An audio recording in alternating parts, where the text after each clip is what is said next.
Si llegaste hasta acá, hasta este video, es porque viste el capítulo anterior sobre el origen de la revolución industrial. Si no, te recomiendo verlo antes, porque es difícil entender la segunda revolución industrial sin el antecedente de la primera.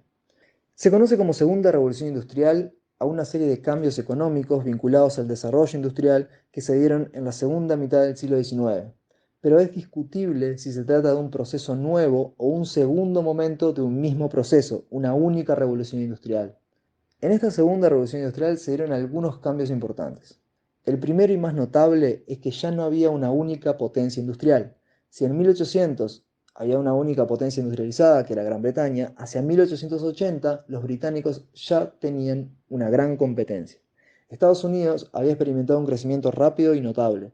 Francia y sobre todo Alemania en Europa también competían con los británicos por ser la principal potencia industrial. Otro cambio importante se dio en el tipo de industrias involucradas. Si en la primera revolución industrial la industria por excelencia fue la textil, en esta segunda etapa hubo una mayor diversificación. Se industrializó la producción de una gran variedad de bienes y las fábricas más importantes podían dedicarse a diferentes rubros. La industria química, la de alimentos enlatados, la militar, la de medios de transporte y comunicaciones, entre otras, prosperaron en esta etapa. En estas últimas, las de las comunicaciones, se dieron grandes avances con la invención, por ejemplo, de los primeros automóviles y del telégrafo. En tercer lugar, se revolucionaron las fuentes de energía. El funcionamiento de las fábricas no dependía únicamente de la máquina a vapor alimentada por carbón, pues se comenzó a utilizar en la segunda revolución industrial el petróleo como combustible y también la energía hidroeléctrica. Pero la transformación más importante quizá fue el desarrollo de lo que se conoce como el capitalismo financiero monopólico. Por capitalismo entendemos una forma de organizar la economía dominada por una clase social, la burguesía, que reinvierte constantemente su dinero, su capital, para poder generar más ganancias en un ciclo de acumulación interminable. Ese capitalismo, que no había dejado de evolucionar desde el siglo XIII, llegó a una etapa en la que las empresas se transformaron. Las empresas en el siglo XIX crecieron en tamaño y en cantidad de dinero invertido hasta tal punto que el capital no podía ser aportado por un solo capitalista. Las empresas se convirtieron en grandes sociedades por acciones, donde muchos inversores eran dueños de un porcentaje de la empresa por haber aportado una parte de su capital, y por eso les correspondía una parte de las ganancias. Según el capital invertido, le correspondía a cada uno un porcentaje de las acciones de la empresa. Pero ¿quién tenía tanto dinero como para invertir en gran cantidad de acciones? Pues un tipo de empresa que no había dejado de crecer durante el siglo XIX, los grandes bancos. De esa manera, la mayoría de las industrias de los países desarrollados eran controladas por un puñado de grandes bancos que compraban grandes cantidades de acciones de varias empresas a la vez.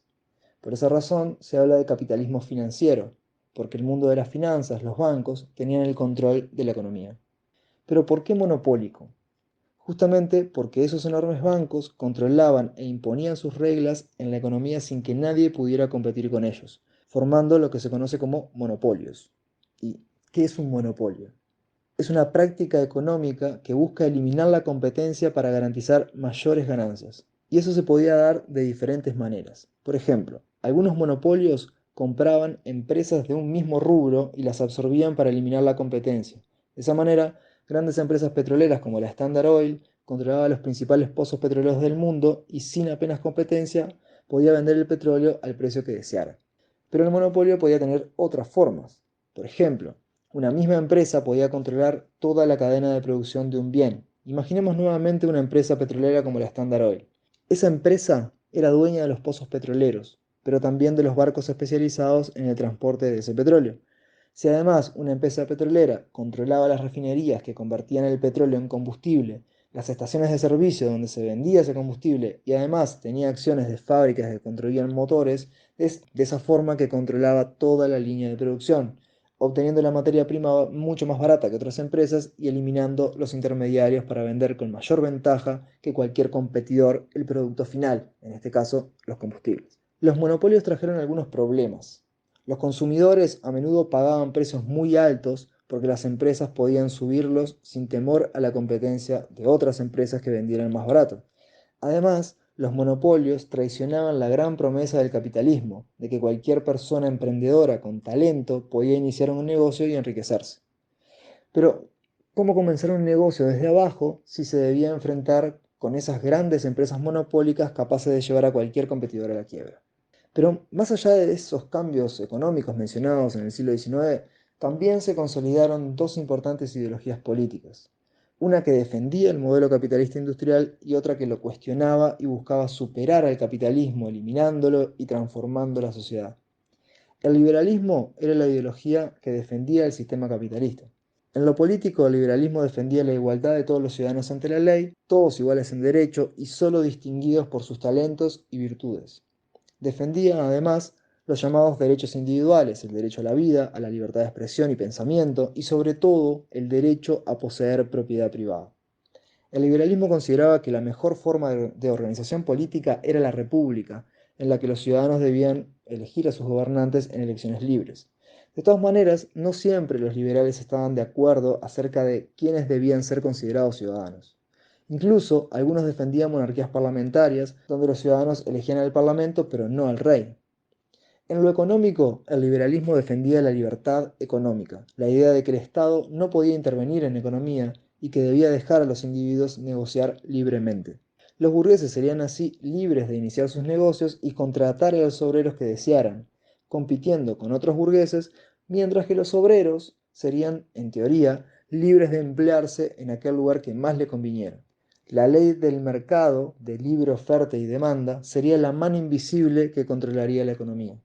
Los liberales consideraban que la desigualdad social, la existencia de ricos y pobres, se debía a que existían personas que tenían talento o se habían esforzado en la vida, trabajando y ahorrando hasta progresar, mientras que otros se mantenían en la pobreza porque no lo habían hecho, porque eran vagos o poco esforzados.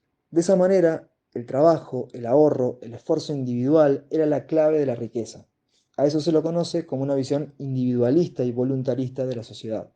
Por el contrario, el socialismo era la ideología que se enfrentaba al capitalismo.